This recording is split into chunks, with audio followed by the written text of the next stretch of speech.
I was thinking about how I wanted to do this today because this really all started from a class that I took back in May on cultural shifts in faith in America. And there are three major cultural shifts that are impacting faith, or particularly in a seminary teaching faith. One of them is the rise of people that identify as spiritual but not religious. And so there is a growing number of people in that demographic. And what does that mean? What does that look like? We explored some of the research around that.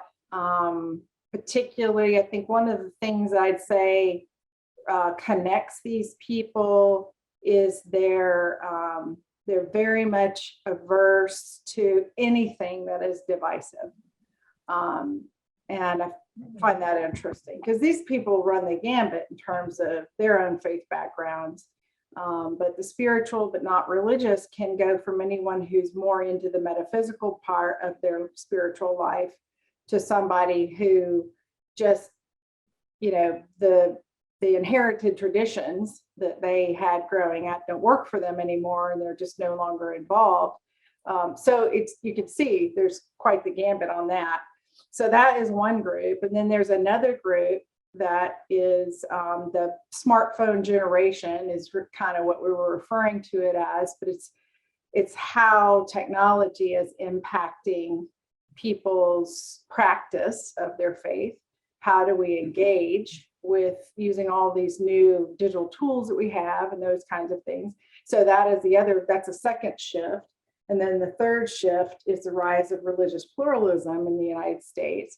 And, that's kind of new for us because unlike India, as we've heard from Anetha and Sunil from their stories of growing up Christians in India, how they were still surrounded by friends and that had all these different religious traditions. And so it's a new thing for most of us here in the States, and they're seeing such a rise in that. So they've begun teaching more for awareness, I think, than anything, people in seminaries, so that as we encounter that, how do we in our own faith encounter that? And so the final paper that we had to write, we had to choose one of the three cultural shifts and write a paper on it. And we not only had to write a paper on it, we had to write in the form of a lesson plan. And so, being the overachiever that I tend to be, I did the lesson plan, and then on top of it, I started developing PowerPoint slides to support it, and find other multimedia that people could use, because really the challenge was you not only had to write this paper, but you had to put it in this form that someone who didn't really know anything about the topic could pick up your lesson plan and turn around and teach it. So I don't know how well I did on that, because no one other than my brain has done it yet.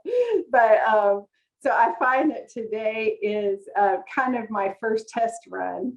And I know that all of your engagement in this will also open our eyes as to how this particular topic is going to be of interest. What are the questions that are going to come up? And it might help me flesh this out a little bit more in terms of developing a lesson plan that could be used in terms of the Ecclesia library of resources. Hi, Ranu. Glad you jumped on. So this is part one, and today is much more specifically kind of my observations and justifications for why we should have it, why we should do interfaith education and have dialogue. So it's not so much teaching it, it's leading a discussion about the value of it in terms of how it can enrich our own walks. So that's what today is going to be about. Next week is Saturday also, is going to be an interfaith panel.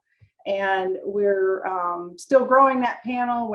We have 2 of potentially 4 panel guests that will come on and represent different religious traditions.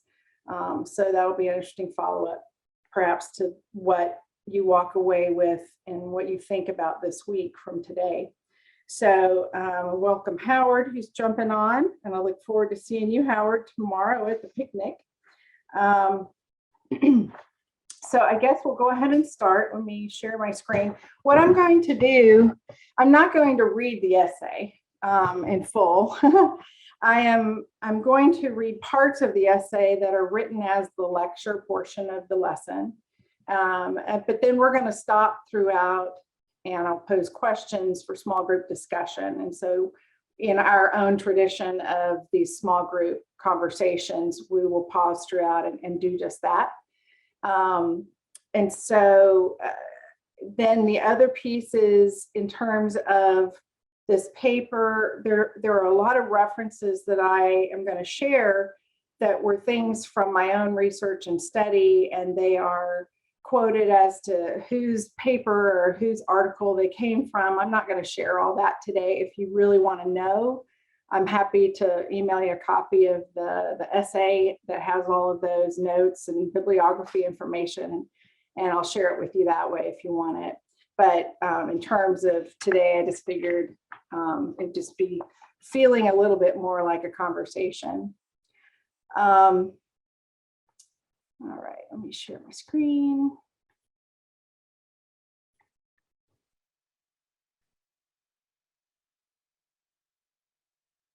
And why don't we open with a word of prayer?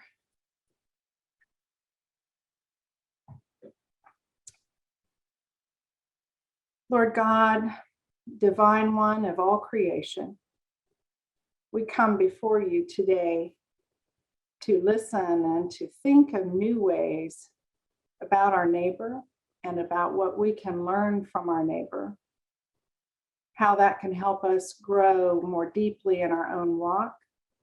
And we just pray that your Spirit settle on each one of us hearing this today and inspire us to continue to move forward in our relationship with you. In Jesus' name we pray. Amen.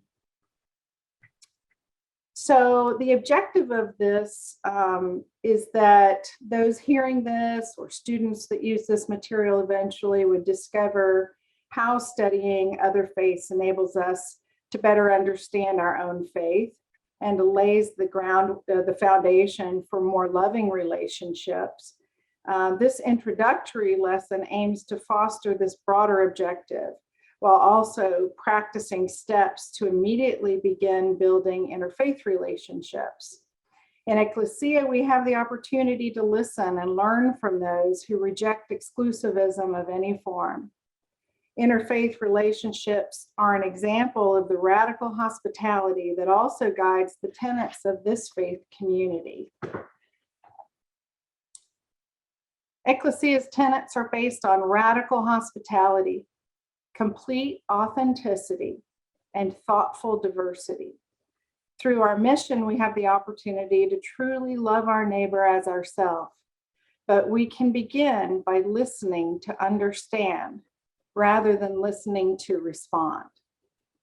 So I want to share, for purposes of this recording, the tenets of Ecclesia is a movement bringing people together to love God, each other, and self unconditionally, to protect and honor our no judgment space, to respect multiple journeys to God and those who know God differently than we do, actively listen to understand and celebrate those differences, to embrace all people seeking a path to God, and to inspire others on their path, to seek joy and to share it with each other, and to be a catalyst for positive change in the world. It is our vision that all seeking God would find their path and be inspired to never stop growing in faith. And we'll address this to some degree today because I feel that this whole lesson today is an opportunity to really keep spurring us forward in growth in perhaps ways that we had never considered before.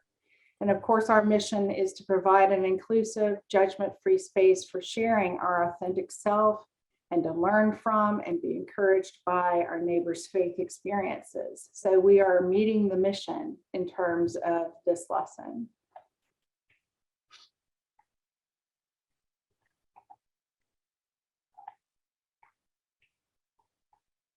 Come on, there we go.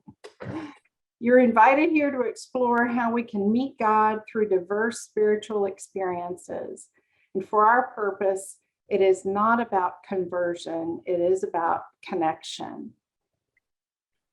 My friend Jamal Rahman will be joining us next week. He's part of the panel with Hannah, and I'm really excited for you to meet him. He is one of the original interfaith amigos, which you're going to learn more about today. Today, I hope that you will ask and answer questions for yourself, like, how will this help me on my own faith journey? How does this help me when I encounter people of other faiths, either at work, in school, or just somewhere else in everyday life?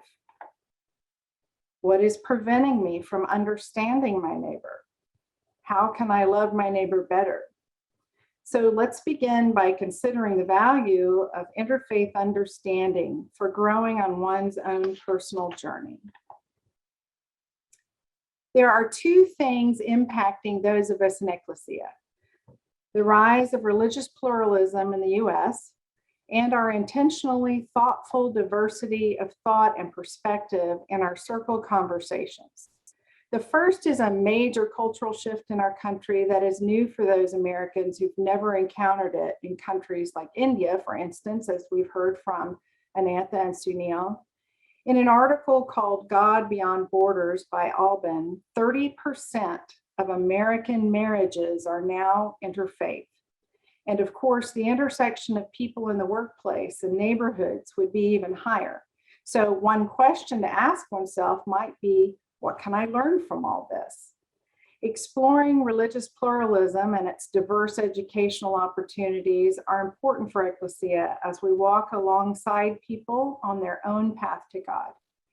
In such a radically hospitable setting, I feel that I should be prepared for engaging with those whose path takes them somewhere that is foreign to my own. As their neighbor, it should be my honor to be invited on such a personal journey. And in such a relationship, I have the opportunity to be open and inclusive in my response to being part of their faith walk. For me, loving my neighbor doesn't mean I should tolerate them. It means I should weep with them, celebrate with them, hope and pray together, and love unconditionally. This form of interfaith solidarity in Ecclesia should mean respect for all faiths as the antithesis of supremacy. Too many in religion inherently contribute to the notion of supremacy by implying that we alone have the right path to God.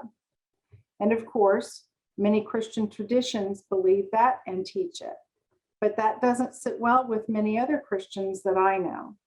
Interfaith conversations can enrich our journeys, but require us to be articulate about our own beliefs and convictions. And we have to learn to answer difficult questions for ourselves. Think about what you might need to be more articulate about your beliefs, and what are the difficult questions that perhaps you've never answered for yourself. So let's pause here and open up your mics and share, if you will, what it would take, what would help you be able to articulate your faith better.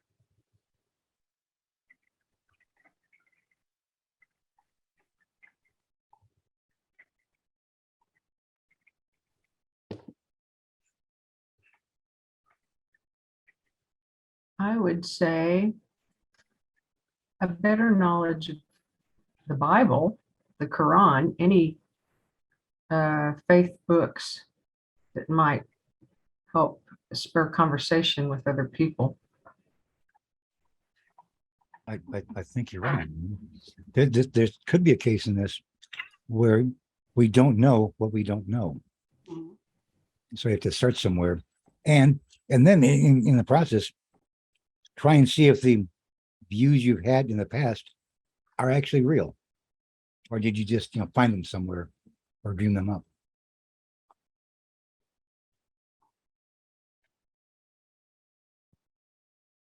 Anyone else on what might help you be more articulate? Well, I have a question for you. It goes back to one of the earlier topics of spiritual but not religious. So what if you believe in God, or maybe even believe in Jesus, but are not part or don't wish to be part of any organized or traditional religion? Does that put you in spiritual or religious side of that sentence? Well, I guess it depends on if you're looking to the definition by those that are doing research out there. I know we've talked a lot about not labeling when we can help it, but to understand that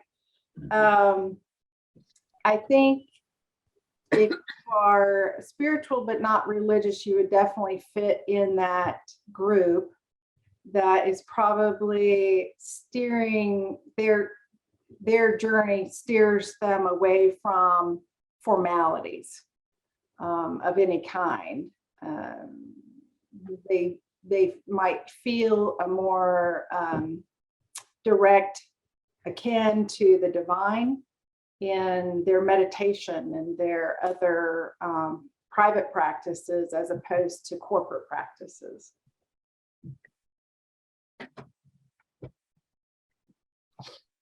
Anybody else?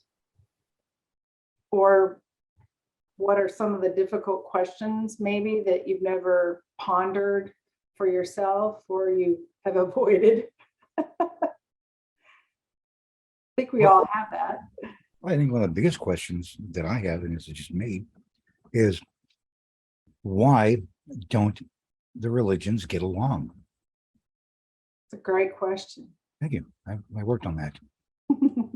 I mean, it seems that, everyone's after the same goals, theoretically. Why does it have to be a contest, and why does it have to be one over the other? So, About power. oh, absolutely, it is. It is, but it's about power and money and everything else. But yeah, mainly that. Well, and I think it can also go back to just when we are taught something, we believe it, we give credence, authority to wherever that source was. And so by agreeing to the teachings perhaps of another religion, it may make us feel threatened in the sense that now we doubt the authority of those that we believed in the first place. And I think interfaith education in this context, and is what so many of those I'm coming in contact with these days, isn't about trying to understand so that we continue to separate. It's more in terms of how do we live more lovingly together. And going back to Jamal's quote there in the beginning, it's not about conversion, it's about connection. And just keeping that in mind. But I think it's human nature, certainly our history through the centuries shows that we have a tendency to want our team to win, right? Regardless of what that team. Well, it's beat into us. It is. But to hear that cycle. But to hear that there's other religions or other options, to some people, they take it in the same vein as there is no Santa Claus. What? That Santa Claus isn't real. Neither is Easter Bunny. Damn it! What can I believe in? It's one of those kind of things. I say we continue to ask until we feel at peace. Howard, what do you think? Oh, I'm so glad that you're doing this. This is wonderful. You know, I've been through every religion on the planet, I think. I mean, being an atheist and Scientology and, oh, you name it, you know, I've tried it or done it. And it sort of leads me back all the time to interfaith or spiritualism. It's not religious. But all my answers are inside. They're not out there anymore. And that's what I think of as being connecting back with Jesus, the Holy Spirit, God, because I just turned away completely from Christianity when I found out the Easter Bunny and Santa Claus weren't real either. So I thought, well, Jesus is real, and then went through all of the diverse programming and you know, trickery that I considered, because for one thing, I guess I'm a product of the 70s. You know, our mantra was question authority. So every church I went to, I questioned authority, and boy, they got mad at me. And I just said, well, it doesn't make any sense to me. You know, I mean, I just keep asking questions, and they'd get fed up. And I even had a discussion one time with a priest, and I started saying things, and he said, well, where did you get that from? And I handed him the Bible and showed him what I was talking about. And he said, well, if you're going to use that, the argument's over. He walked away from me, you know. And I thought, okay, well, there must have been some truth in it, right? It came right out of the New Testament, and I'm just talking, saying what Jesus said, you know. And now, of course, the book of Thomas has showed up, and that was just Thomas following Jesus around and, you know, copying down what he said. And I had a friend that was an atheist. Don't let me go on too long. I can't. But I had a friend that was an atheist and a retired Marine, you know, real tough guy and everything. And boy, he was as much of an atheist as you could ever be. And then for whatever reason, the consequence in his life, he sat down and he said, well, I read this Bible. He said, but I only read the New Testament. And I only read the red words. And he became a Christian. You know, not an orthodox, not a fundamentalist, but he definitely was convinced that whoever was saying those red words knew what he was talking about. And I call him the master psychologist. I mean, it's just, and honestly, I guess people would think I'm crazy, but I have conversations with him. He's my brother. That's the way I feel about it. Jesus is my brother. I just really enjoy his company. And I write down some of the things I asked and some of the things he says. You know, and how did I ever get to this point? I mean, I just turned 80 last week, and I was never there. I was never there before. You know, it took me a long time, but I know why I'm here now. And as far as I'm concerned, every religion has the same basis to them. Do no harm. Treat others like you want to be treated. And all the people I visited overseas and around the world, they all want the same things. Our commonality is amazing to me. We all want the same things. You know, security, love, family, friends. Oh, we lost him. Well, I'm going to go on. Let me go back here. Did you? I think we lost. Did he come back?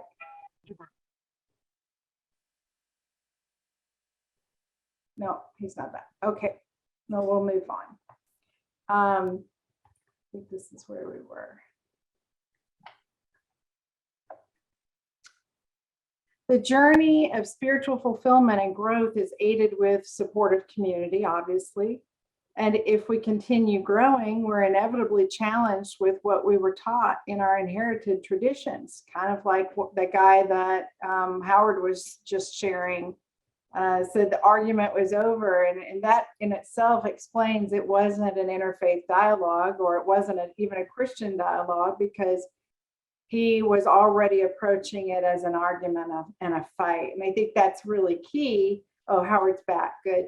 It's key to remember that in anything that is foreign to us, it's important that we frame ourselves from the standpoint of listening to understand rather than listening to respond. Because when we're positioned to learn something rather than to convince someone to believe like us, then we actually are more open to growth, I think. But inevitably, we are challenged at some point with what we were taught in our inherited traditions and our feelings about its validity and its authority. Interfaith education and dialogue, though, can help us keep growing. But issues of fear and of power are present in approaches of interfaith education. So there's a need for understanding our goals for interfaith dialogue and education. When dealing with deep commitments, we want to share what we have found meaningful. And we need to share that with integrity and with truthfulness, or we're not really meeting each other. However, we need to do it with civility and respect. It's easy to wrongly assume also that it will cause religious assimilation. I think that is a fear, or that one will end up confused about one's own beliefs. But according to Court and Seymour, it's a Jewish and a Christian professor that did a joint research project. And they affirm that when conducted with integrity, mutuality, and comprehensiveness, interfaith education teaches participants more about their own faiths and the range of diverse theologies and practices in their own traditions. Interfaith education often encourages a fuller understanding about our own positions and empowers us to state our convictions with more clarity. So the goal is that such interfaith dialogue should ultimately lead us closer to God and to be of God with one another. So how do you see interfaith dialogue and understanding facilitating growth for you?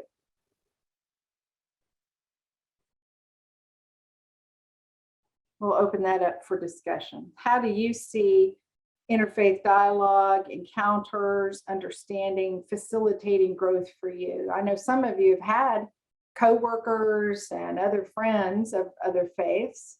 What has that looked like? And perhaps how has that helped you grow in some way? My experiences in the past have been that it just makes you come up with more questions about not only your own faith, but curiosity about the other people's faith that you're talking to. So you learn more in the realm of expanding your knowledge beyond your own faith base, which in my case has enhanced my own faith, but not necessarily planting me deeper in Christianity, but just expanding my acceptance of God's love showing itself in different ways and in different people.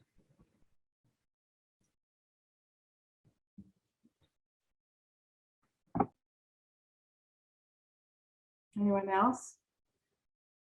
Hannah, are you there?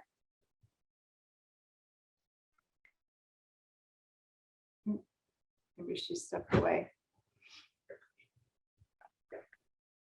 Anyone else have an experience, an interfaith? Well, I know Rana has. Rana, are you going to share?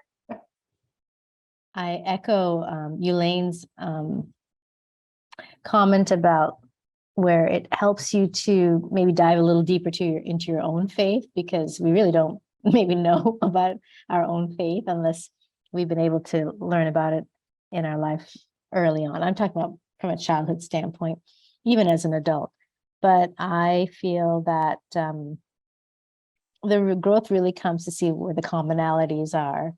but also to be open to where the differences may be. And I think to really look for what are the journeys that people are taking to utilize their faith to make betterment for society, how to serve. This is something that's really important. I mean, if you just keep working on yourself, so to speak, but if you're not doing it to have a bigger purpose, especially in the sense of service, I find that to be a common goal. And gratefully so that this seems to be a common goal in many faiths. So I hope that serving each other to understand that connectedness that you mentioned, it really is spelled out in interfaith journey. I think too, it's, for me, it's helpful. It's my tendency to want to find where we're unified, and those commonalities, bridge building, peace building. It's easier that way, right? Where we go, oh, well, they're not that different from us. But then from a personal growth standpoint, I think that really starts to happen when I learn about something that, say, another faith believes or teaches that I either don't agree with or I don't understand, because in both cases, it hopefully then drives me to study and pray and meditate on that for myself, and say, well, why don't I? And that's okay that it's different. It's just, I need to, again, going back to how do we articulate our faith? I think it's important that that we get to a place, and all of us, interfaith relationships or not aside, I think it's important that as we grow on our faith journey, that we continue to ask ourselves questions that we can't just quickly and easily answer. Those are the areas that help us expand. And I see interfaith dialogue as just yet another opportunity to help us potentially expand as well as connect. Hannah's here. She got lost and she's back. Yes. So what are your thoughts on this? The question is, how do you see interfaith dialogue and understanding facilitating growth for you personally? Any stories that you have? I find it useful. I'm thinking about the distinction between interfaith and interreligious, and this has come up before in this conversation. I am mindful that the faith is the thing that's personal. Well, this is how I see it. I don't know where this is written, but the faith is the thing that you can speak of with complete and total authority. My faith dictates this. My faith tells me, and that incorporates your values, your tradition, your family, and whatnot. And then it's your religion that has sort of the dogma or the tacits of corporate belief or corporate adherence. I'm not so sure I'm saying this quite right, but it seems to me that when you're having an interfaith dialogue, you're really asking about someone's very personal and trying to engage the very personal relationship one has with the divine, or what your word is for the divine. And an interreligious dialogue is one that tries to make sense of something through those tenets of faith, the tenets that you can point to in some kind of authoritative document, perhaps, if that's what your religiosity comes from. So I think that finding the common ground on those very particular beliefs, or finding the similarities in the stories, or really offering stories that relate to our very personal faiths, offer so much insight into what journeys people are on, and we'll find that those journeys might be similar or very different, but that to me is where the intrigue is. And I think that's what we can be. And I'm like you, I'm very interested in the dialogue about the SBNR, the spiritual but not religious, SBNR. And I think that focusing on that intrigue, on that very personal relationship with the divine, is where interfaith dialogue is meant to stay. In my world, in my opinion. I like their opinion. Yeah. Howard, you're back. It's good to see you again. we were experiencing technical difficulties beyond our control. But I just moved back to, well, it's where I work. I'm back to the church because the internet's much better here than it is in my RV. Anyway, yeah, I heard some of the things that you were saying. It's very interesting. And how you started this out, how is it related to, and the fact that we can communicate, and even a guy that was probably much maligned, his name was Ron Hubbard. He said, communication is the universal solvent. And getting to a point to where, with me, I realized that God made us all. So in everyone I'm looking at, there is a God particle.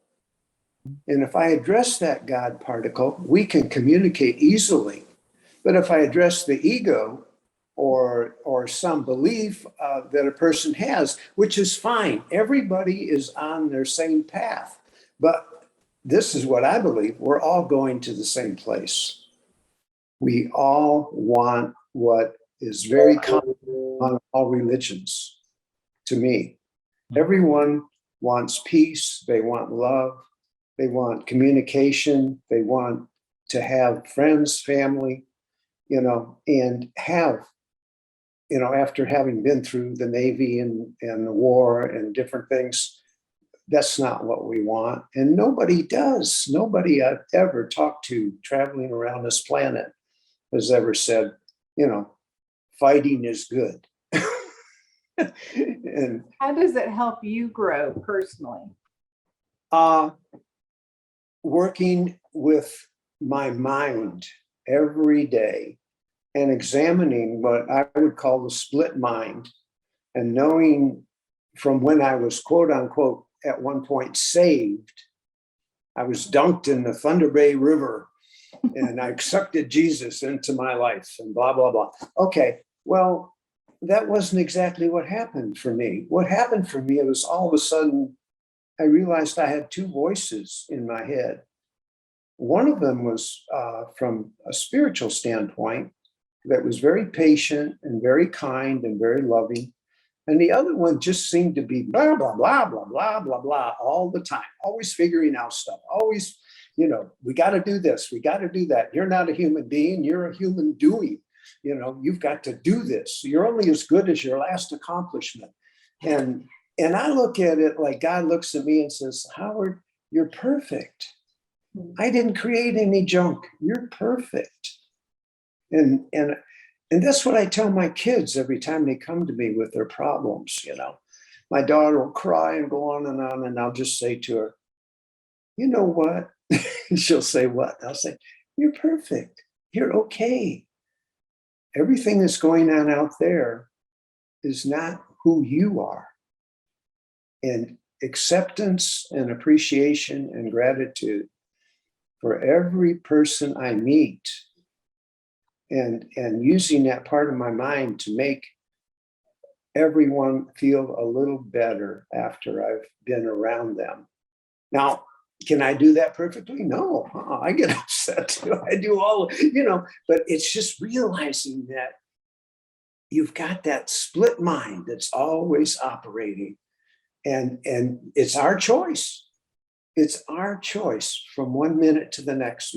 Eckhart Tolle, Matt Kahn, blah, blah, all these people that are teaching this stuff, the power of now, really there's nothing else but now, get the clock and put now, all the way around it, because there's no past and there's no future.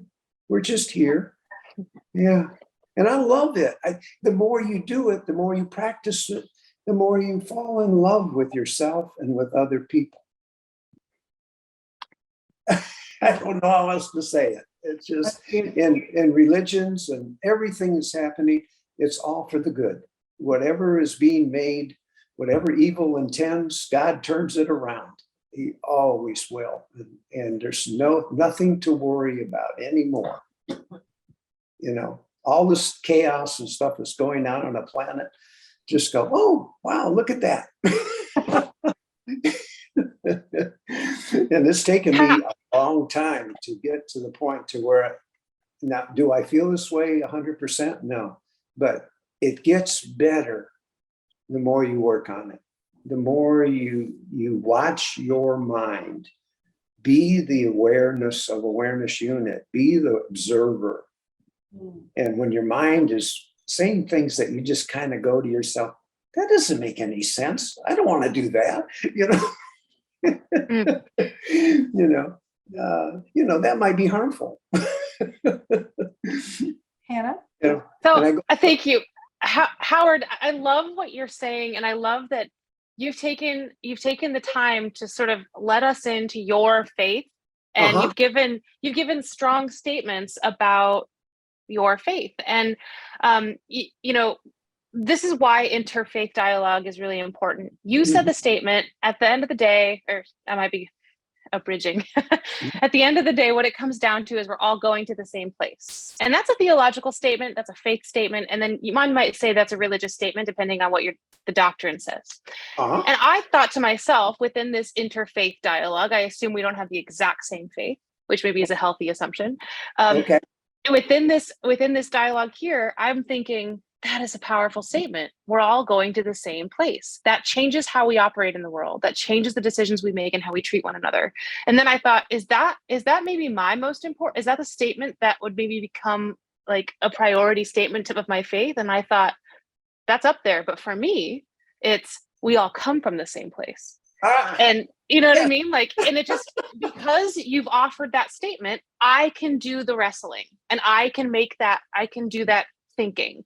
And so the dialogue itself and the asking of the question offers us the space and the gift of doing the wrestling. And so I thought, oh, what a great illustration right there. So I'll leave it at that. Wow, that's great. And I love what you said. We all came from the same place. So did we ever leave, really?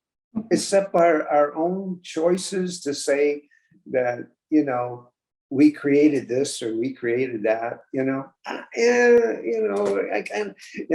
had a talk with Jesus today, and he said, Howard, where you been? He said, I keep knocking at the door, so I opened the door, and he says, what are you waiting for? The fatted calf is here, and you never left. You couldn't leave. You can't leave me.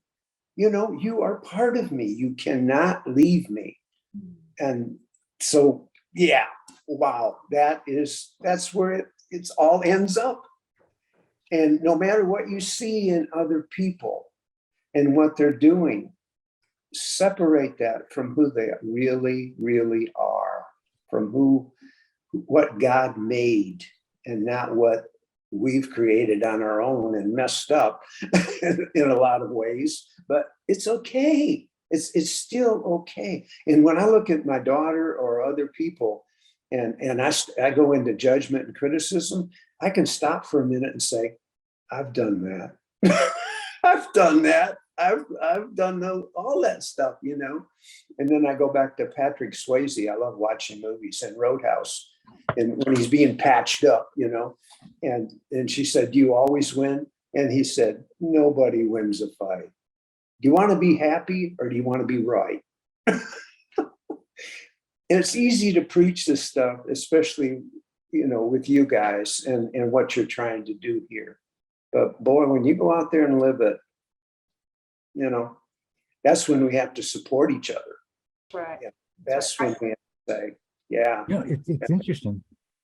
When you listen to what Howard said, combine that with what Hannah said, we all started in the same place. We all end up in the same place. It's that middle part that's all screwed up. You're right, Rick. Yeah. And Because both essentially, ends of it are divine.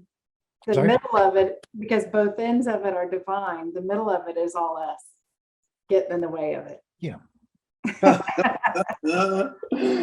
Oh boy. All right, let's move on. For sake of time, I love this. I love this conversation. Gosh, I wish we had more time to just do this, but we can always circle back around and have a follow up. So I wanted to look also at the importance of our justification for interfaith education, and dialogue from the standpoint of something that we're all familiar with.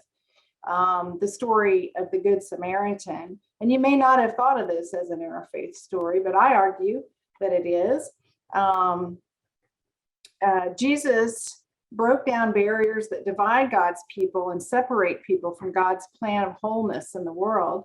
The popular Bible story, the Good Samaritan, is also a familiar theme in other religions too. And I'd be curious to hear from Ranu if there's something similar as well in Hinduism. But we'll use this story from Luke on responding to the other in need. And that addresses the question asked by a master of Jewish law. The Bible refers to the lawyer. The lawyer is not what we think of as a lawyer. It's a Judaic lawyer and a Jewish priest, and is necessary to understand those positions for fuller understanding of how Jesus responded to his question. The first two were leadership positions in the Jewish community, and they were following rules and traditions for their justification for not helping the unclean and injured man. And the Samaritan was considered by many as unworthy, not a neighbor, basically what they deemed as an outcast. He wasn't part of their community. If you were not part of that particular Jewish sect, you were not a neighbor. So I guess we also have to ask ourselves, what is our definition of a neighbor? So they would not put that injured man as a priority, but Jesus celebrated the Samaritan who stopped. The Samaritan, the least likely, he put his own religious practices, beliefs, traditions, laws, you name it, came secondary in that moment. In his example of saying that the man who was blessed, Jesus asked, how do I have eternal life? And the answer is, be like this guy, right? Interfaith education, I see, is a vehicle for faith communities to challenge ignorance and oppression, as well as to explore forgiveness and reconciliation. Jesus addressed a whole host of barriers to community. Whether it is religious traditions or social norms, Jesus demonstrates love above all else. So perhaps thinking of someone who annoys you might be the easiest way, but or that simply you've avoided for some reason. When have you had an opportunity to engage with someone that you considered the other, but for some reason you avoided them? It may have even been political, but I think we all have found ourselves in those situations where the other, from some standpoint, it was just easier to avoid them rather than support and engage with them. Anybody want to share anything in that? Well, sure.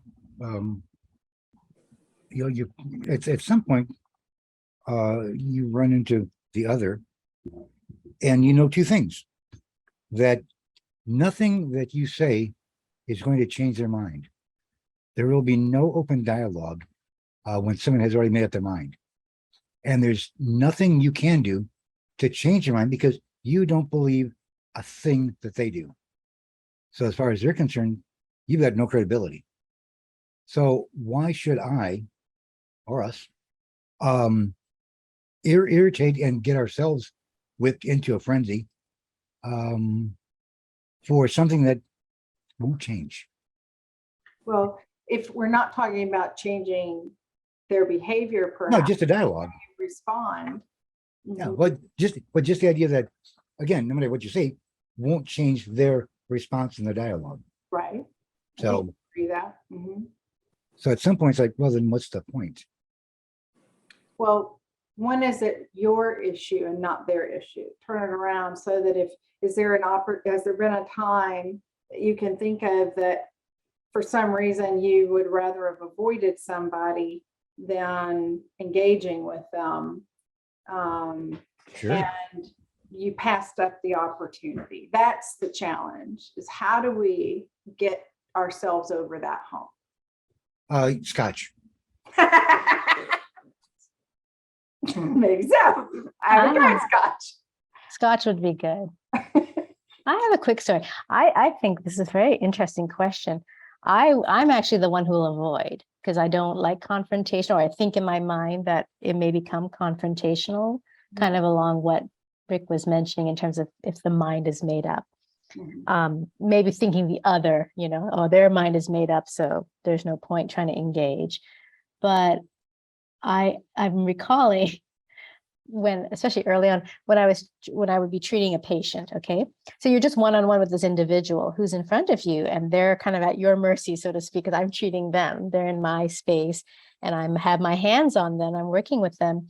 And, we're having conversation. And I've had this happen where they'll ask me about my faith, where I'm from. They have a lot of assumptions, which is fine, but I never fought it because I think I've met other friends who are like become very defensive if they're being asked a question like, tell me what about your faith, or maybe the individual in front of me has an assumption, right? And it's probably a wrong assumption, which is fine. But I find that to be unfortunate when the receiver of this information gets all defensive and upset. Why is that such an issue to be able to have that conversation to help give them a certain amount of understanding? And some of their questions are excellent, right? I don't even have the answer from my own perspective because I have yet to educate myself, let's say, and I'll admit that. But actually, once we start that conversation, and we're both kind of vulnerable to each other at that moment, it's a very inspiring amount of growth. Luckily, no one's left the room upset with me.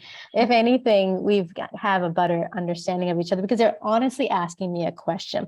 Luckily, I don't think I've been cornered yet where they're like, you're wrong, what you do or what you believe is absolutely garbage. Or I don't think I've attracted that, luckily. I don't know. Time. Yeah, maybe there's still time, but there is something about the law of attraction too. Maybe God is saying you're not that person to be able to have to put up with that fight. It might come, but maybe you'll be able to shape it differently and maneuver around it differently. Well, do you think part of it could be that when you get into a conversation like that, one of the concerns might be is that who you're talking to, it goes both ways, could shake your belief. Oh, when I moved to Texas, that was my best friend did that to me because she became a born again Christian. She moved to Texas for that reason. And it was really a bit of a heartbreak for me because I was like, really? You're telling me I'm going to go to hell because I don't believe in Jesus? And I said, what happened? Like, where did that change occur? How did I become that person? As soon as you cross the border into Texas.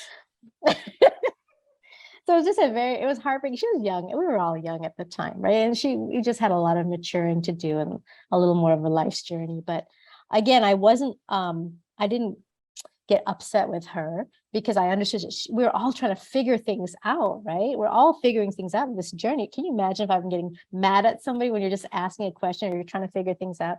And the way I look at it is like, we're all still on this journey of maturity. And what I love about ecclesia is this whole point of, and that's the first time I've ever heard of, is radical Hospitality. Radical hospitality. Radical hospitality. I don't know how many people understand that. I think it's a very amazingly beautiful concept. And I think each one of us in our religious journeys may probably kind of compartmentalize what that means. But true faith, what does that really encompass? Mm-hmm. And I think we forget that we're just what Howard had mentioned, like the I am moment. We just are, right? I mean, we're all what Hinduism believes is that there's consciousness in everything. So there's always a connection, there's always consciousness, and then we're just this little bit in this huge universe. So the universal concept of thought, it trumps so much of everything else. So we often overthink things, being in this little human drama that we're in right now while we're alive with a body and running around with our big brains. And then after that or before that, where are we coming from? That one source, right?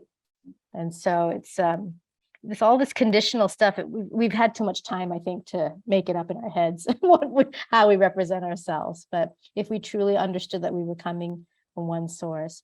So I think when that person is asking me a question, luckily I don't think I felt cornered. I could have been, but I didn't take defense to it because I think it was an honest question. They were interested. And everybody that's come across to me that way, it's my job, my responsibility to put on the lens of how to view that question, right? So I think purposely, maybe because my mom and dad, my dad especially just taught me that people are going to be asking you questions all your life. So let them, try to understand where they're coming from with it as well. Hannah? I'm curious about what you're saying because with that dialogue that you've had experience with, I'm wondering, how do you not take, so like if somebody outright denies or really, really wants to challenge what you're offering as sort of your faith journey, and somebody outright denies that entirely, how does that not feel like a personal denial if your faith is in fact so personal? I'm asking you, I guess, but I'm also asking kind of rhetorically. So both, if you feel like responding to that, but it's just because I feel I have to recover from a sense of rejection when people deny or really challenge the faith that I share, like that I'm explaining or sharing. And Great question. I don't know. So I mean, I think there's a lot of layers to that. So I first of all, I have to decide. I'm gonna have to check that ego at the door because I'm gonna wanna and I believe it or not, my brother and I do not have the same faith outlook at all. He's completely agnostic, and he's like, oh, so who drank out of the Kool-Aid yesterday? Who told you that? He'll actually say stuff like, I'm like, what? And I'm just and so dealing with this whole thing with the journey after my dad's death, the mental health of my mom. It's been a really interesting time. I mean, beyond eye-opening. And I think with his experience, his journey has led him to where he's at.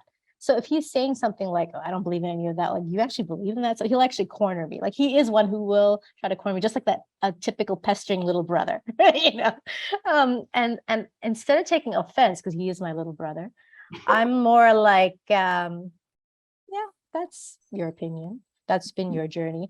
And I actually pray, I'm like, maybe he'll have some kind of an opportunity. And maybe that's my responsibility in a way, is like, can I introduce him to something where he can be open to some of that growth, because I'm his big sister, right? And so, have you ever thought about this, or remember when you used to do yoga and you actually felt so much better doing it? Like, I've actually been having this exact same thoughts in the last few days. I'm like, how do I approach him so he can kind of stop feeling like he's really alone and he has to solve all his problems on his own, when there is divinity that can help him, right? But he's really taken on his own ego path of thinking like, I got to do everything myself, And I swear, if I had to figure out how to do everything myself, I don't know how I would manage. I do ask for God's guidance in everything, and I do have that faith. And I richly believe that, truly, there's no way we're doing any of this alone. But who am I to also dictate that on someone else? My own brother. We grew up with the same parents, And so, so I don't take any kind of personal thing to it, because their point where they are is their personal journey at this point, at this time. Now, of course, if I love them enough, can I introduce them to a concept maybe that they never thought about? Yes. But am I going to push something on them? Then the first thing you're going to get, the more you persist, it will resist, right? Or the more you resist, it will persist. the law of the universe. So sometimes allowance is the key. But because I'm his big sister, I can kind of say, well, taking it to their context, you got to speak at their level where they're at, right? And that's just growth and maturity that comes with time. I mean, whatever, it could be parenting, could be whatever. It's just like your own understanding how to talk to other human beings. The dogs get it, but other humans are full of all kind of resistance, right? So, Jim, did you want to say something? Well, I was just, Ranu mentioned this statement of faith from a friend of hers, saying that if you don't believe in Jesus, you're going to go to hell. You could have said, well, I'm a Jehovah's Witness. Do you think you're going to be one of the 480,000 who are going to get in? Are you going to be left out? It seems like when you start it's like this conversion versus connection. When you start the conversation with a statement of faith that's obviously emphasizing your difference, it makes it difficult to head toward that connection. Or as Rick was saying earlier, if you start a conversation and find out that you're on opposite sides, you recognize that they're wrong, but you have to understand that they recognize the same thing about you. And if you start from that point of view, you're probably not going to have a connection. Well, and the other part is, once you realize that you're both wrong, There you go. That's the starting point. yeah, realize that you're both wrong. Now, what, other than that thing that you have together, what else do you have in common? Yeah, Steer if the conversation back to something Yeah, unifying. yeah, yeah. Once we agree that we're both wrong, like, okay, we do agree on something. And you just kind of find common ground from there. Tracy wants to say something. Okay. Oh, thanks. Well, Ronnie, what would happen if you said to your brother, well, how's it working out that you have to do this all alone? Not in not in a mean way, just because you're curious. Do you think he would take affront to that, or how do you think he would take that question? So Tracy. I love her Tracy's because she gets right in the meat of it. I love it. Again, he would listen. He actually is a decent listener. Like he'll actually give time. He gives me that opportunity to speak, but he may already have his veil of decision made of what he's going to think about. His favorite word to use with me is pragmatic. I'm a very pragmatic person. So it's all about being pragmatic. And I mean, we've all been practical in our house, or trying to be, but he really feels that, and I'm not sure what it is. I think it's been his own journey. And I think he would be open to certain parts of the understanding, but it would have to be something that could be proven to him for it to work, right? So Well- maybe I would say to him, like, hey, why don't you take the first few minutes in the morning after your tea or something, and then sit down and write out, some of the intentions that you have or some of the concerns you have, and then maybe think about how you want to shift it and just focus on affirming what you would like to see happen. I mean, that would be probably a novel concept for him. The first thing he'll be just like, that doesn't work. He'll probably say that. But if I introduce and I said, you know what, that's worked for me, or when I talk to so-and-so, so he actually listens. So like I said, I think we all have our journeys where growth can happen. And what you could say to him, because I really believe this, is God already knows when we have doubts and when we have questions and when we're skeptical. And he can just say that to God and just say, okay, I need for you to help me figure out how this can work, even though I don't believe it.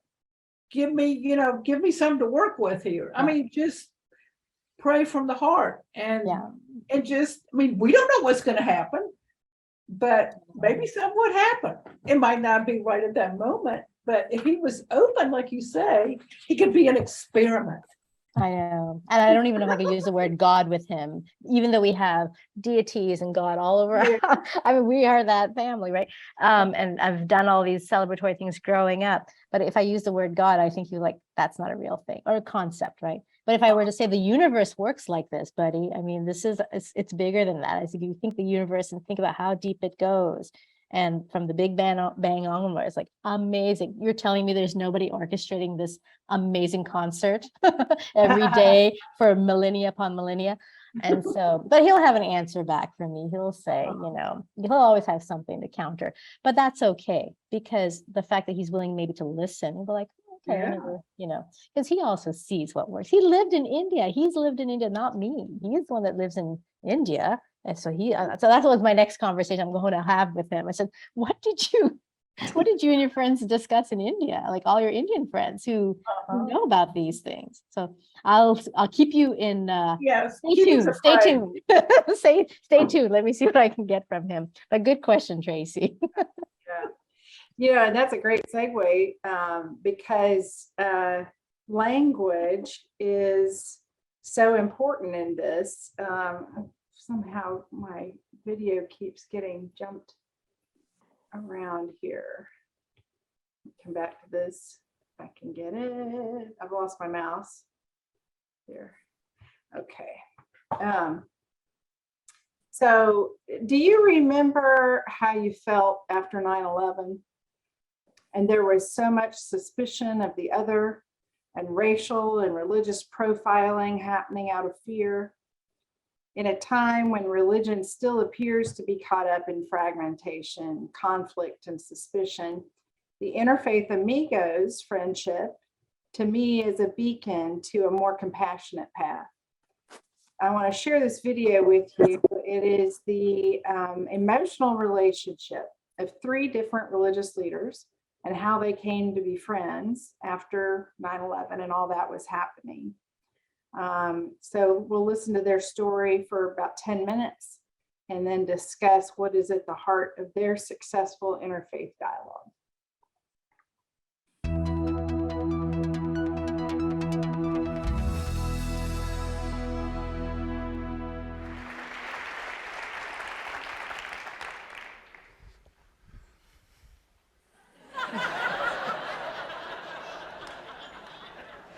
We are Three Stooges fans, actually. In fact, we are the very incarnation of their famous line, "We tried to think, but nothing happened." 10 years ago, when we began working together, we did what many interfaith groups do. We shared with each other from the wisdom of our spiritual traditions. This will make a man with the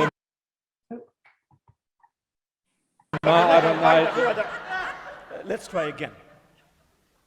This will make a man with the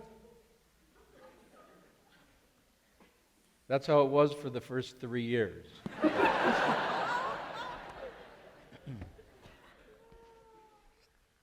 The passage I was reading was from the prophet Micah, calling us to act justly, to love kindness, and to walk with integrity. The passage I was reading is from the Gospel according to John, where Jesus is instructing his followers on the meaning of unconditional love. And the verse from the Quran says, repel evil with something which is better, so that your enemy becomes your intimate friend. So you see, beautiful words from each of our traditions. But the problem is, we're all stuck in patterns of behavior. Here's our favorite teaching story. The mullah goes to work, lunchtime opens his lunch pail box, and what does he find? A cheese sandwich. Second day, third day, fourth day, another cheese sandwich. He says, I hate these cheese sandwiches. Finally, his puzzled co-workers say, "Mullah, why don't you go home and say to your wife, please, make me a different kind of sandwich?" The mullah says, I'm not married. Who makes them? I do.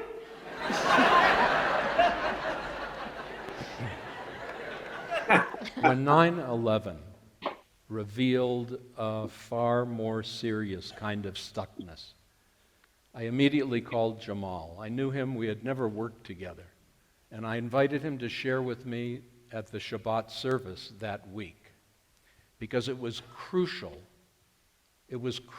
to offer a more authentic face of Islam than the face that created the fear of all Muslims, supported by the media. So Rabbi Ted and I became good friends.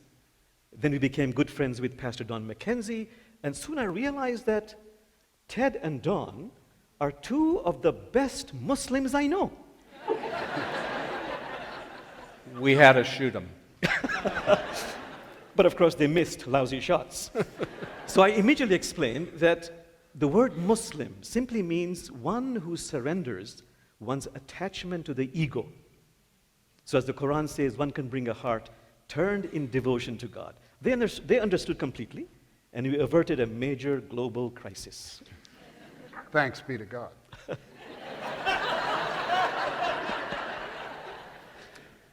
We marked the first anniversary of 9/11 with an event at my church, and after it was over and we were debriefing, the 3 of us looked at each other and said, we can't stop now. And our work has evolved with a framework that contains the idea that true interfaith dialogue can lead to effective collaboration on the moral issues facing our world today. People have asked us, why is interfaith dialogue so difficult?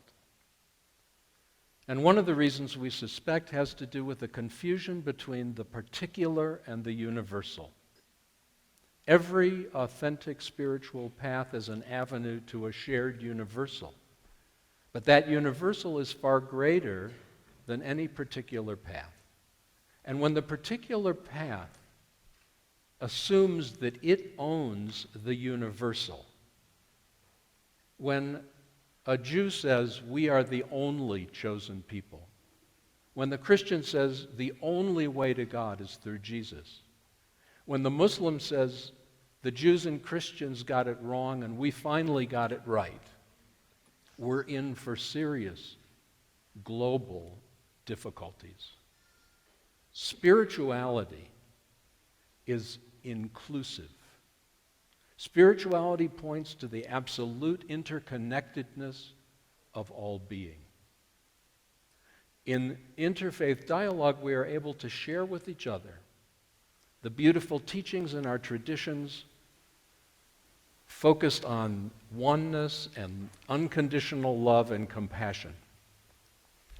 But if we are to truly engage, we must share as well those areas that have been the taboos, the areas in each of our own traditions which are inconsistent with those core teachings. Inconsistencies like exclusivity, violence, inequality of men and women, and homophobia. Especially exclusivity. And I'm right about that. That's my story. And you're I'm sticking to it. Okay. You know, we laugh to keep from crying often, but we also laugh because it gives us hope. And it gives us hope because comedy always eclipses tragedy in the same way that the oneness, the unconditional love, and the compassion can eclipse the woundedness and the brokenness of our world. In God's eyes, nothing is ever irreparably broken. My participation in interfaith dialogue has given me the opportunity to acknowledge the Christian repudiation of Judaism, of Islam, in fact, the repudiation of anyone and anything not truly Christian, not truly Christian. For many non-Christian people, the cross has become a symbol of an oppressive and arrogant triumphalism that has led to a tragic and destructive repudiation. For me, the cross shows us the extent to which one can and sometimes must go to make unconditional love real. I look forward to the day when the cross symbolizes the unconditional love that Jesus came to teach. In some very remarkable verses, the Quran says that if Allah wanted, Allah could have made all of us, all of humanity, one single community. But out of a divine design, God chose to create diversity so that, as the Quran says, you might get to know the other. Can you get to know the other on a human level? Not to change the other, but simply to connect heart to heart. This is a very critical verse. Sometimes the institution of religion makes this difficult. Here's another very well-known story. The Spirit of God comes down and reveals certain basic truths to some people, but then the devil comes along and says, let me organize that for you. And that sometimes is called religion. So you see, interfaith is not about conversion. It's about completion, becoming a more complete, fully human being. And from this place of inner spaciousness, we can then collaborate on projects which are dear to all of our hearts. Issues of social justice, and earth care.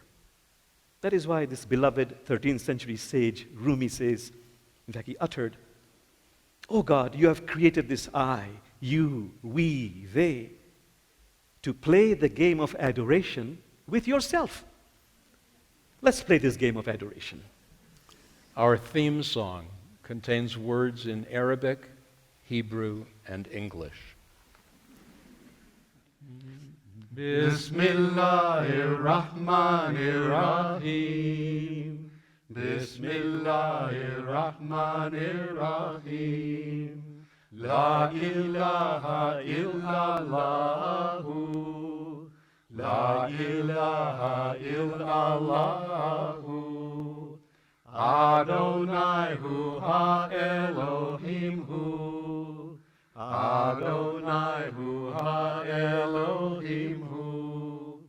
It's all one and I am as I am. It's all one and I am as I am. Thank you.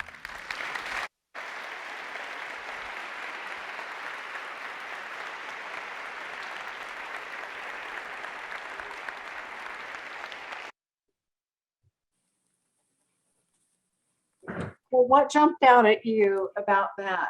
Perhaps what was at the heart of their relationship or something that really resonated with you? The part that resonated with me, can you hear me? The most was right at the end. And it's something that's so easy to forget. And that is that we are all one. So any pointing of fingers, any criticism, any judgment of another is judgment for you. Judge not, lest you be judged. And when you see a fault in somebody else, it's a fault in the thing that we all are together. So, it's like whatever triggers me about somebody else is something I need to work on and look at. It's not them, it's what I'm projecting to begin with that triggers me and makes me forget, I've either done that or I've thought about it. And so thank you. Thank you for mirroring something in me that I need to use and to work on to make myself better and to see you as I want to see myself and make that part of what's going on instead of blame, shame, guilt, and, contradiction, conflict, all of it. It was a beautiful presentation. Whew. Anyway, thank you. Thank you very much, Michelle. You're welcome. And the Interfaith Amigos have a website. They have several videos on YouTube. You can go hunt for them if you want to watch them some more. So, and like I said, the Imam, Jamal Rahman, there on the left, will be joining us next week. I hope Rabbi Ted will also be on our call, but he and I have been playing phone tag. So we'll see. And then Ranu may have a Hindu friend that may also be joining the panel. And then Hannah will be returning and she'll be our official authoritative Reverend Hannah Fitch, newly ordained in the Christian Church Disciples of Christ. And we'll put this panel together for next week. Anyone else? Rick, did you have something to jump out at you from that you want to share real quick before Well, we? first, it was amazing how well spoken they were. Yeah. And not only how well spoken, but how clearly, just the opposite of me, how clearly they could articulate their message in a way that was easily understandable. It was interesting at one point where they talked about when the Jews said that the book says that they're the chosen people. Yeah, they wrote the damn book. I've never gotten over that. But when you talk about the whole TED Talk thing, have a website. I wonder if they have T-shirts. Maybe. It was a very good listen. I listened to some of their stuff before, and it's just It's inspiring. It's like, I think one thing that I really love, besides their humor, and they recognize that helps hold people's attention. Maybe I should work on that in these ecclesia sessions. But I think it's their point of relationship. The importance of relationship. That jumped out at me, and I think about the disciples of Christ put together. There are many little departments of the denomination that I was raised in, and I'm not sure which one this was that published it, but they published some information on interfaith and interreligious education from the standpoint of the Christian Church Disciples of Christ, and I used some of that in this class, and I'm going to pull this up. There's a quote from it that I thought was extremely helpful. Interfaith relationships are first and foremost about people of faith relating to people of faith, not about beliefs relating to beliefs. It's all about relationship. As faith formation is a communal task. I never really thought about it. I thought, we talk about our individual paths to God all the time in ecclesia. But when I stop and think about, someone posed the statement that faith formation is a communal task. And I think, that's when I grow, formation. So when I am on my individual space, I can be in a worshipful mode, a meditative mode, a prayerful mindset. But when I'm growing and I'm being challenged, it's because there's something external that has gotten my attention, and that I can either choose to ignore, or I can choose to focus on it and dive into that more and ask myself, how I feel about that. And that's where that growth happens. I think of Ronnie's brother, and something that she was sharing reminded me of something we read with Brian McLaren, and talking about doubt as a doorway for growth. And it is only when his statement is that when we doubt, we are able to then grow. And I think this is kind of in the same thing. And then that relationship that we can have with each other, interfaith relationships, interreligious relationships, also serve that same purpose. But as faith formation is a communal task, we should create outreach opportunities that help the earth and humankind while reflecting on our shared spiritual growth from each collaborative experience. So in thinking about this, how can we do this? I was exploring kind of what's going on out there right now. And one of the things is called the Festival of Faiths. This one is happening in November. And you could go to their website later and learn a little bit more about the Festival of Faiths. But if we were to use the Festival of Faith model in ecclesia even, say here in the upstate, or in any communities that we have people residing, the Festival of Faiths event model includes music and poetry, film, art, and dialogue, featuring diverse lineups of spiritual leaders and teachers and practitioners. And the festival programming honors union between thinking globally but acting locally, which takes me back to my experience at the UN as well. I mean, that was all about thinking globally and figuring out how we can encourage leadership to act locally.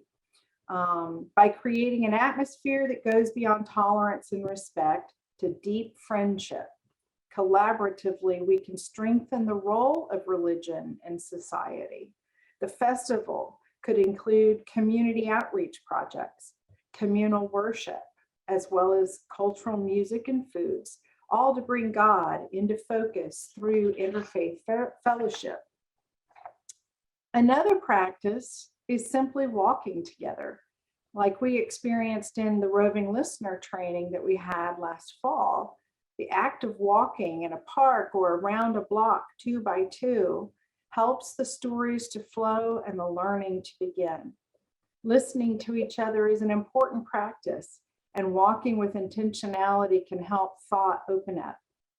Asking questions like, how can I pray for you today? And how can I support you on your own spiritual walk?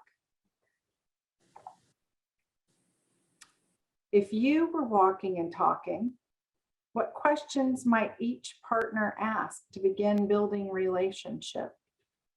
For sake of time, I'm not going to go into that as a discussion, but it would be something I encourage you to think about. If you have the opportunity to encounter someone of another faith, tradition, and you invited them for a Coke or a cup of coffee, encouraging you to walk, not just sit, and think about what would be those questions that you could ask that would just begin building relationship. So in closing, how does interfaith dialogue facilitate growth in me? For me, it encourages me to articulate my own beliefs, but first, I may have to face my own unconscious theological and cultural biases. It helps me evaluate my faith tradition today versus inherited beliefs and consider if they are open to strangers. It helps develop relationships to better understand the other in a way that is more personal and relational so that I can be more compassionate toward my neighbor.